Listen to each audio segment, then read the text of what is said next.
विटा नगरपालिकेच्या निवडणुकीमध्ये नगराध्यक्ष पदाची आणि 6 नगरसेवक पदांची उमेदवारी माझ्या कार्यकर्त्यांना देण्याबाबत माझा माजी आमदार सदाशिवराव पाटील आणि वैभवदादा पाटील यांच्यासोबत करार झाला होता। उमेदवारी अर्ज दाखल करण्याच्या वेळ संपण्याच्या शेवटच्या क्षणाला अचानक माझ्या कार्यकर्त्यांची उमेदवारी डावलून सदाभाऊंनी आणि वैभवदादांनी उमेदवारीचा दिलेला शब्द फिरवला।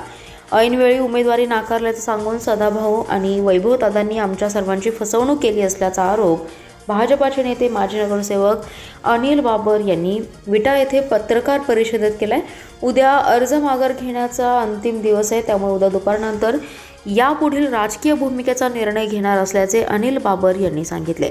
यावेळी भूमिका मांडताना अनिल बाबर म्हणाले, गेल्या 3.5 महिन्यापूर्वी वैभवदादा पाटील यांनी भारतीय जनता पार्टीमध्ये प्रवेश केल्यानंतर आम्ही त्यांचं मोठ्या मनाने स्वागत केलं। त्यानंतर 3.5 महिन्यापूर्वी आरक्षण पडलेलं नव्हतं, त्यावेळी आरक्षण पडलं तर मी किंवा माझ्या पत्नीला नगराध्यक्ष पदाची उमेदवारी आणि आम्ही सांगेल त्या प्रभागात 6 ते 7 उमेदवार आणि जर ओबीसी आरक्षण नाही निघालं तर 5 वर्षांसाठी उपनगराध्यक्षपद आम्हाला आणि एक स्वीकृत नगरसेवक अशा प्रस्तावावर सदाभाऊ आणि वैभवदादांची सविस्तर चर्चा झाली होती।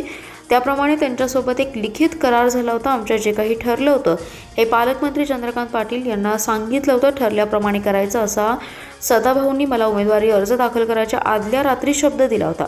उमेदवारांनी त्यांनी आशीर्वाद दिला होता। दुसऱ्या दिवशी मात्र सकाळी 8 वाजता सदाभाऊ माझ्या घरी आले आणि त्यांनी अचानक उमेदवारीचा शब्द फिरवल्याचा आरोप त्यांनी यावेळी केलाय। काही पार्टीचं काय असं नव्हतं याच्याकडून आलं तर तिकडे तुम्हाला काय होईल तिथं असंच सगळं ठरलेलं होतं त्यावेळी सुद्धा की असं आपण सदाभाऊच्याकडं 500-400 शिटा घ्यायच्या। शेवटच्या क्षणात सगळं झालेलं असताना त्यावेळी पण अशीच माझी त्यावेळी काय पार्टीने फसवणूक केली नव्हती, फसवणूक केली होती 1-2 व्यक्तींनी केली होती। तर तुम्हाला सगळ्यांना माहिती आहे, आता त्याच्यावर लई काढताना त्यांनी ती बरोबर केलं। आम्हाला ऐन टायमात सगळं ठरलेलं असताना सगळं तोंडावर पाडलं गेलं त्यावेळी मला नाविलाज असतो तेवढ्यापुरतं मला पार्टीत कधी एकदा भूमिका घेतली प्रामाणिकपणे ठेवणं गरजेचं आहे। त्या नाविलाज मला त्यावेळी ती करणं गरजेचं होतं। आणि त्यावेळी पण मी प्रत्येक सभेत सांगितलं, शेवटच्या सभेतसुद्धा, की भारतीय जनता पार्टी माझ्या हृदयात आहे। मला भारतीय जनता पार्टीबद्दल तक्रार नाही, इथल्या 2-3 जणांबद्दल तक्रार, त्यांनी जी कानभरून जी केले त्याच्याबद्दल तक्रार आहे।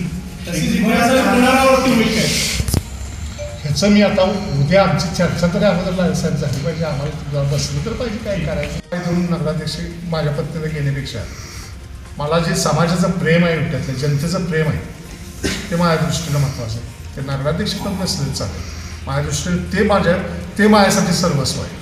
विट्यातील जनता जी माझ्यावर प्रेम करते हे माझ्यासाठी सर्वस्व आहे। मला केवळ नगराध्यक्षपद आणि मी काही त्याच्यासाठी म्हणजे जन्मलो आहे असं नाही। मी माझं काम ज्या पद्धतीने माझं चालू आहे ते माझं चालूच राहणार।